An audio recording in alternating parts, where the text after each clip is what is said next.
Buenas tardes, hermanos de la Iglesia El Shaddai. Me alegro saludarle en este día miércoles, último miércoles del año 2020. Gracias a Dios hemos podido llegar hasta este día. Ya nos queda un solo día y este año se cierra para siempre, pasa la historia, pero tenemos que dar gracias a Dios por su gran misericordia hacia cada uno de nosotros, por sus cuidados paternales, cotidianos, su sustento cotidiano, su compañía fiel, sus promesas que se cumplen diariamente, su bondad inconmensurable, infinita, su amor, cierto, inescrutable, tan grande que nosotros no lo podemos comprender. Por todas esas cosas, por cierto, que estamos agradecidos del Señor. Durante la reflexión de esta hora, que durará 20 minutos, vamos a hablar acerca de una gracia del Espíritu, una virtud cristiana que es muy necesaria, que tiene que ser de alguna manera grabada a nivel de nuestro carácter, en nuestros actos de vida. Me refiero al valor o a la gracia o a la virtud de la humildad. El cristiano está llamado a ser una persona humilde. El seguidor de Cristo, el discípulo del Señor, debe caracterizarse en su vida por ser una persona humilde. Porque esta virtud moral, contraria a la soberbia, al orgullo humano, es una de las evidencias más grandes de la obra transformadora de Dios en la vida de los creyentes y por otro lado, la evidencia de lo que implica y significa andar en la nueva vida en Cristo, el Señor. Vamos a leer una declaración de la Santa Palabra tomada de Mateo capítulo 11, un versículo muy conocido para los cristianos en general y más para nosotros en la Iglesia Adventista. Mateo 11, 28 y 29 y 30. Vamos a leer lo que registra el escritor bíblico, que es palabra de Cristo, de nuestro Señor. El Señor dijo: venid a mí todos los que estáis trabajados y cargados, y yo os haré descansar. Hermosa declaración del Salvador del mundo, del divino Maestro, del gran Redentor de la humanidad. Una vez más se muestra al Cristo humano, al Dios hecho hombre, invitando al pecador, invitando a sus hijos: venid a mí. Este verbo que se repite tantas veces en diferentes contextos de la palabra del Señor, pero esta vez de manera tan directa, tan personal, tan amorosa, tan cariñosa, el Señor le dice a sus oyentes: venid a mí, todos los que estáis trabajados y cargados. En verdad, esta palabra todos abarca, ¿cierto?, algo tan amplio que envuelve ciertamente a todo el mundo, a toda la humanidad. La invitación del Señor es para todos, para que vengan a la gran salvación ofrecida por gracia de parte de Dios a través de Cristo el Señor. Todos los que están trabajados y cargados. En verdad hay muchas personas que en un año como este que está cerrando, que ha sido tan anormal, tan diferente, tan extraño, tan raro, tan cansadas de verdad. Trabajados aquí significa personas que están agotadas, están gastadas de sus esfuerzos, de sus esmeros, de su dedicación al trabajo o a sus responsabilidades, y cargados porque sobrellevan una pesada mochila, fundamentalmente lo que dice relación con la carga del pecado, ¿verdad? Pero el Señor en su misericordia invita al pecador tiernamente, misericordiosamente, diciéndole: venid a mí todos. Después de hacer este llamado bondadoso, esta invitación evangélica que hace el Señor, refirió otras palabras de significado muy, pero muy especial, muy importante, muy profundo. Dijo el Señor: llevad mi yugo sobre vosotros. El llevar el yugo es una figura de lenguaje tomada de la experiencia que se vive en los campos. La gente que vive en zonas rurales y que trabaja con los bueyes, conoce, ¿cierto?, este instrumento que se usa para unir dos bueyes, ¿cierto?, unir lo que se llama la yunta de bueyes, un yugo. El yugo, por cierto, le es incómodo al buey.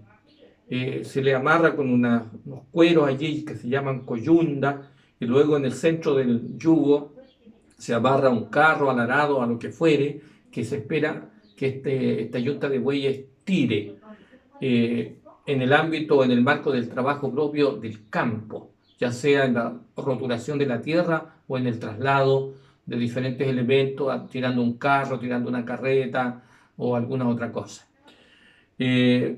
Así como el yugo es incómodo para el buey, a veces el ajetreo de la vida se torna como un yugo para muchas personas, algo que es desgastante, agotador.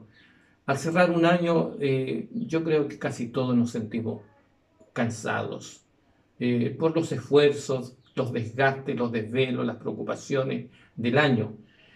Y el Señor nos llama que nosotros debemos llevar nuestro yugo sobre vosotros, pero tenemos que aprender de Él, aprender de mí, dijo el Señor. Esto que es tan importante, aprended de mí que soy manso y humilde de corazón. Y si aprendemos eso del Señor que Él nos demostró por precepto y por ejemplo, por testimonio personal como ser humano, nosotros ciertamente hallaremos verdadero descanso para nuestras almas. Porque la vida en Cristo, la vida unida a Cristo, la vida compartida con Cristo es una vida de reposo, como lo dice esa gran escritora cristiana, esa mensajera de Dios que es Elena de White. Llevad mi yugo sobre vosotros y aprended de mí, que soy manso y humilde de corazón, y hallaréis descanso para vuestras almas. ¿Necesita usted, querido hermano, hermana, apreciado amigo, verdadero descanso en su alma? Entonces, contemplemos a Cristo, vayamos al Señor, aprendamos a llevar nuestras responsabilidades, pero aprendiendo de Cristo a ser manso y humilde de corazón. Porque al ser manso y humilde de corazón está en nosotros la actitud, la disposición, y debe tomarse la decisión de aprender a recibir la ayuda propicia, oportuna y adecuada, necesaria de parte de alguien que realmente nos puede entregar la ayuda para llevar a aligerar nuestras cargas, para sobrellevar nuestras preocupaciones, nuestras cuitas, nuestros dolores, nuestros pesares, a veces nuestras angustias o nuestros sueños más profundos. Deseo de todo corazón que el Señor nos ayude para que podamos aprender esto que nos cuesta tanto. La humildad ha sido definida por muchos como una virtud moral contraria a la soberbia. La persona que se reconoce humilde tiene la virtud de conocer o de reconocer sus limitaciones y actúa de acuerdo con esa actitud y con ese conocimiento. La humildad debe impulsar al hombre siempre a la obediencia voluntaria y al sometimiento racional al Ser Supremo, en este caso nuestro Señor, nuestro Dios, el Espíritu Santo que nos guía y que nos acompaña en nuestro caminar en esta vida rumbo a nuestro hogar celestial. El Señor Jesús, como el Divino Maestro, y por las características y por los atributos propios que Él tenía como Dios hecho hombre, Él sabía cuán profundas raíces tenía, entre otros pecados, en el carácter de los hombres, el egoísmo humano, el orgullo humano, a veces la soberbia humana, la envidia, todos estos males que causan tanto daño a la vida de nosotros los seres humanos. Y todos los cristianos luchamos con estas tendencias heredadas o a veces adquiridas en el desarrollo de la vida. Somos proclives a esto, no podemos por nosotros mismos sacarnos de nuestro corazón el egoísmo, el orgullo, que tanto daño nos hace y que muchas veces nos enceguece y nos empuja a separarnos del Señor. Pero solo yendo a Cristo y solo contemplando al Señor, solo entrando en amistad con Él, caminando con Él, buscando su ayuda diariamente, su compañía, su presencia, su dirección en nuestra vida, nosotros vamos a ir adquiriendo por obra de Cristo, por obra del Espíritu Santo, esa virtud que tanto bien nos hará en el desarrollo de nuestro carácter y en la preparación de nuestro carácter para el gran día de la venida del Señor. El Señor Jesús, hermanos, sabía que era muy difícil que esta virtud fuera grabada en el corazón de los hombres y fuera desarrollada en el carácter de los hombres sin su ayuda. De hecho, en la vida de los discípulos, aun cuando ellos tuvieron el privilegio de estar 3 años y medio, junto al mayor de todos los maestros, y habiendo tenido el privilegio de escucharle cada día, de ver sus obras de amor, sus obras de bondad en favor de todas las personas que se relacionaban con el Señor, y viendo la humildad de Cristo, los discípulos mostraban a veces las características contrarias. Se mostraron a veces orgullosos, había envidia en ellos, había orgullo en sus corazones, y eso hacía que entre ellos no se lograra la común unión, la unidad tan necesaria entre los profesos discípulos del Señor. Por eso, con el propósito de hacerles sentir la necesidad de aprender a ser humildes como Él nos enseñó y serviciales como Él nos enseñó, el Señor estableció un rito muy importante para la vida de los cristianos, que es el rito de humildad, que consiste en el lavamiento de pies, los unos por los otros. El Señor Jesús registra el Evangelio de San Juan que en el día anterior a su muerte vicaria en la cruz del Calvario por nosotros, dice que reunió a los discípulos estando allí en el aposento alto, y en Juan capítulo 13, verso 3 dice: sabiendo Jesús que el Padre le había dado todas las cosas en las manos y que había salido de Dios y a Dios iba, se levantó de la cena, se quitó su manto y tomando una toalla se la ciñó. Luego dice la Escritura, luego puso agua en un lebrillo y comenzó a lavar los pies de los discípulos y a enjugarlos, es decir, a secarlos con la toalla con que estaba ceñido. Esto fue algo muy extraño. Nunca se lo imaginaron los discípulos que las cosas iban a suceder como verdaderamente sucedieron. Era costumbre que los siervos lavasen los pies a los huéspedes o a sus señores, a sus amos, pero nunca un señor o un gran maestro como era Cristo. Es decir, de acuerdo a los hábitos que habían en los días en que Cristo estuvo en la tierra, y como era también costumbre en la cultura judía, verdad que estaba bajo la opresión romana, era costumbre de que se lavasen los pies cuando una persona llegaba a un hogar. Era un gesto de dar la bienvenida, de buena voluntad, de buenos deseos, de hacer sentir grato a la persona que llegaba, ¿cierto?, a vuestro hogar o al hogar o a algún hogar. Y bueno, aquí debió haber sido así. Cualquiera de los discípulos, habiendo preparado todos los elementos que se necesitaban para practicar este acto de lavarse los pies, pudo haber tenido el privilegio de lavarle los pies a su maestro y a su Señor. Pero esta historia no se pudo contar así porque no sucedió. Ninguno de ellos, ni Mateo, ni Juan, ni Andrés, ni Felipe, ni Tomás, ni Bartolomé, ni Pedro, ninguno de ellos, ni Judas, tuvo el privilegio de lavarle los pies a su Señor.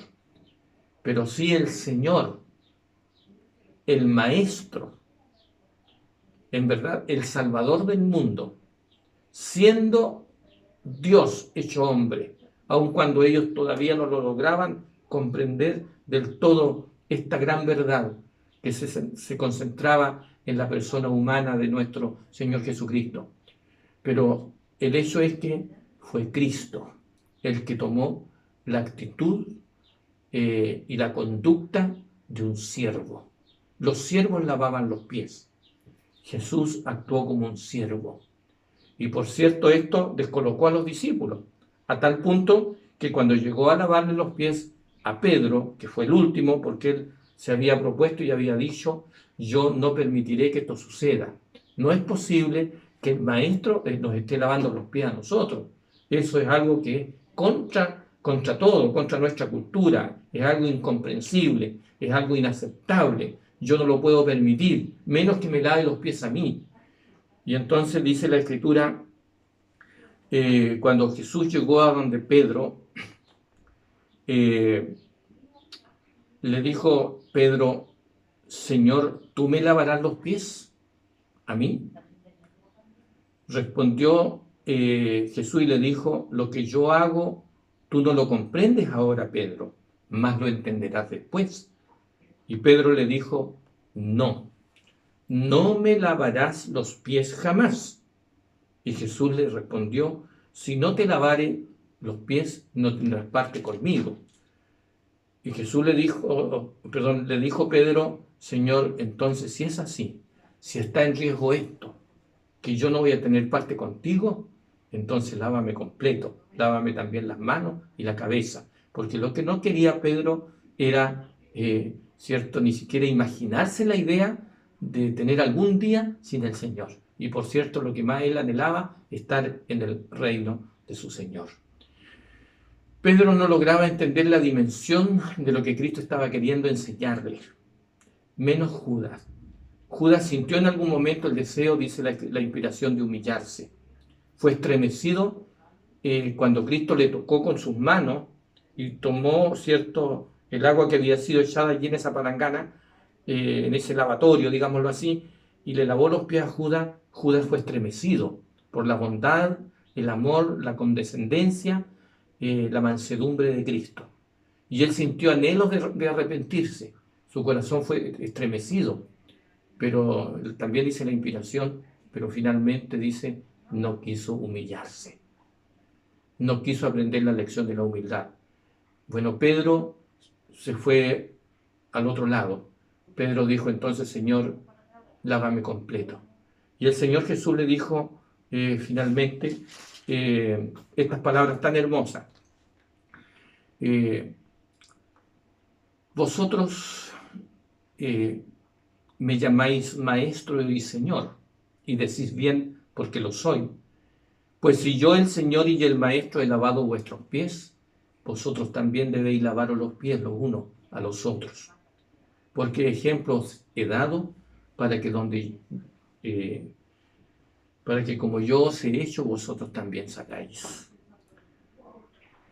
¿Sabéis lo que yo os he hecho? Bueno, poco a poco ellos fueron comprendiendo con el pasar de los días, incluso después del sacrificio del Señor por ellos y por la humanidad, y a través de la obra del Espíritu Santo, cuando ellos se humillaron de todo corazón en el aposento alto, rindieron 100% su vida a Cristo.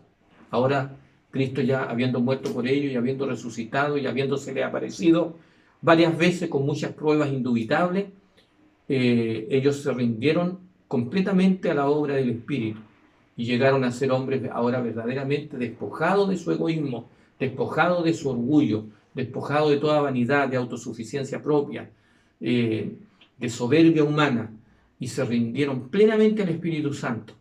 Y ahora, como hombres mansos y humildes de corazón, imitando la vida de su Maestro, ellos pudieron ser los instrumentos humanos que Dios pudo usar para revelar su gloria, para revelar la luz de su verdad redentora, salvadora, en favor de tantas personas que conocieron el mensaje de Cristo Salvador, de Cristo Redentor, a través de la predicación poderosa de estos hombres humildes, que ahora, estando en esta condición, el Espíritu Santo sí lo pudo usar como un instrumento del cielo para transmitir la verdad salvadora a muchas personas.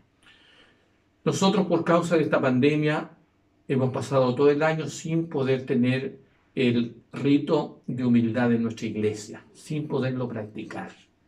Pero cuando las circunstancias lo permitan, dentro de algunos meses más esperamos, Dios mediante, practicar este rito sagrado como previo a lo que es la Santa Cena del Señor.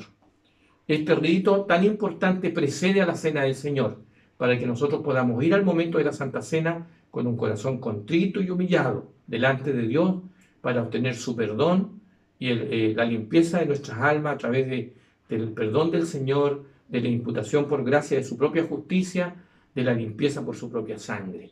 Que en este día miércoles, último miércoles de este año 2020, en este sentido, venga de los cielos la ayuda necesaria para que nos despojemos de todo peso, de todo pecado que nos asedia y especialmente de ese vil pecado que tanto daño nos hace, que es el orgullo humano, y que podamos permitir que el Señor lo quite de raíz de nuestras almas, de nuestro corazón, y en lugar de ese vil pecado pueda desarrollar por el Espíritu en nosotros la maravillosa virtud celestial demostrada en la vida de Cristo, la humildad y la mansedumbre, como lo demostró Cristo en su maravillosa vida. Que el Señor en este sentido nos bendiga ahora y para siempre. Amén. Y aprovecho de desearle un grande abrazo y que la bendición de Dios sea con vuestras vidas y con todas las familias que amamos y que cada uno representa.